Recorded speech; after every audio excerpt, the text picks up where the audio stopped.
Please welcome Sydney. So my name is Sydney and this is Dress to Impress. So this year, the Oscar for costume design went to Black Panther with designs by Ruth E. Carter. I love this movie and I love the costumes in it, so I wanted to do a little more research into what they were about. So I found this really interesting fact about this costume that Shuri's wearing. So this choker that she's wearing has a bunch of shells on it, and these shells are called cowrie shells, and they were once used as currency in Africa. So by putting them on her choker, Ruth E. Carter was able to show Shuri's wealth as the daughter of the emperor, not the emperor, as the daughter of the chief, as well as combining a modern style with culture from Africa. I just love this. I love details in costume design, and I really wanted to learn more about how costume designers do what they do and master their craft. So what is a costume designer? Costume designers are also called head of wardrobe, and they're in the art department. And they design all the costumes. This includes costumes for every single scene, for every single character, and all the extras. That's a lot of people. They do this to make sure that all the costumes are cohesive. They also make a lot of the costumes from like a t-shirt to a ball gown. They design and plan every little piece. So I started my research by looking up some famous designers and learning about them. So the first designer I came across was Edith Head. She's the most famous designer and designed for movies like The Sting and Rear Window. She has 8 Oscars, which is the most in costume design. And she's also said to be the inspiration for Edna Mode from Incredibles. Oh, yeah. Other costume designers I came across were Colleen Atwood, who designed for movies like Into the Woods and Alice in Wonderland, and Sandy Powell, who did some more historical pieces like Carol and Shakespeare in Love. So after that, I learned the process of costume design and made my infographic on it. I created it as a 6-step kind of thing. So you would first read the script, then talk to the director, research whatever you need to research for that specific project, create a costume plot, present the costume plot for a green light, and once you're done, create the costumes by either buying, modifying, or creating them from scratch. So I mentioned costume plots in step 4. So this is what a costume plot is. It's kind of just to show what your vision is for the piece before you actually make it and fully design it, and this is what would get a green light by producers and directors. So armed with that knowledge, I decided to take on the challenge of creating designs for myself. I chose 3 designs. I started with a fantasy design. I read this play called Sunday Night, and I decided to choose a character called Pip to do a design for her. She's kind of this ethereal, mystical creature. So I created this costume plot for her. It has a lot of the colors I liked, the fabrics I liked, and just the general feel of the outfit that she would be wearing.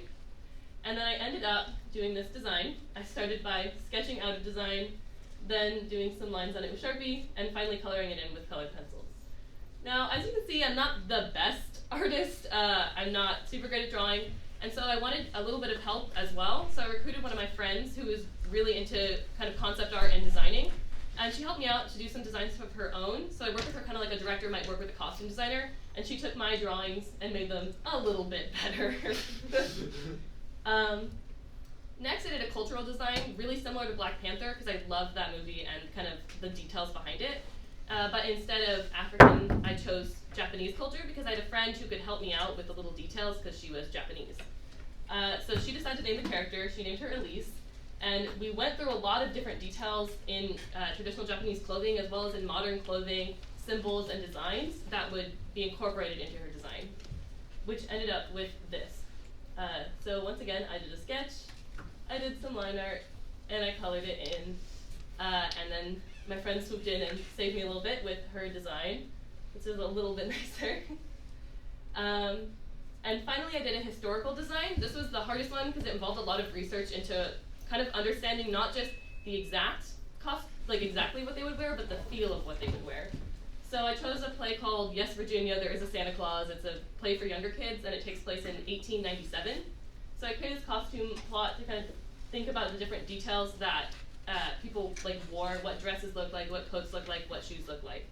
And I ended up with this design, this nice sketch, lines, and color, and my friend's design. So what did I learn? I learned that costume designers put a lot of work into their craft, and just they make so many amazing things. And then personally, I didn't just learn about fabrics. I learned a lot about character development, about how details can show something, and how costumes really affect movies, how they can kind of show you what a character is like before a word even comes out of their mouth. They really demonstrate a character something that the script can't do beforehand. So thank you, costume designers, for all the hard work you do, and thank you all of you for listening.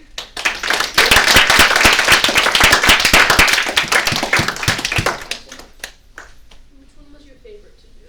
I think the cultural one was my favorite to do because it involved a lot of collaboration, and I learned like little minute details that I never like would have learned, like how kimonos are tight at the sleeve and then go down in a box. It's not round; it has to be a box. And about how they're like certain lengths, and it depends on how formal they are. Like I love those little details, and it was really fun to incorporate them into more modern designs. So I really like that. Are you gonna like actually make the costumes that you designed, or? No, I don't think I'll make the costumes. That's like a whole other process of learning how to sew.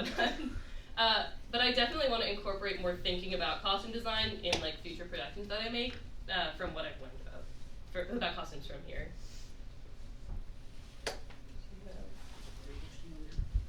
No, you answered my question. Well done. Thank you very much.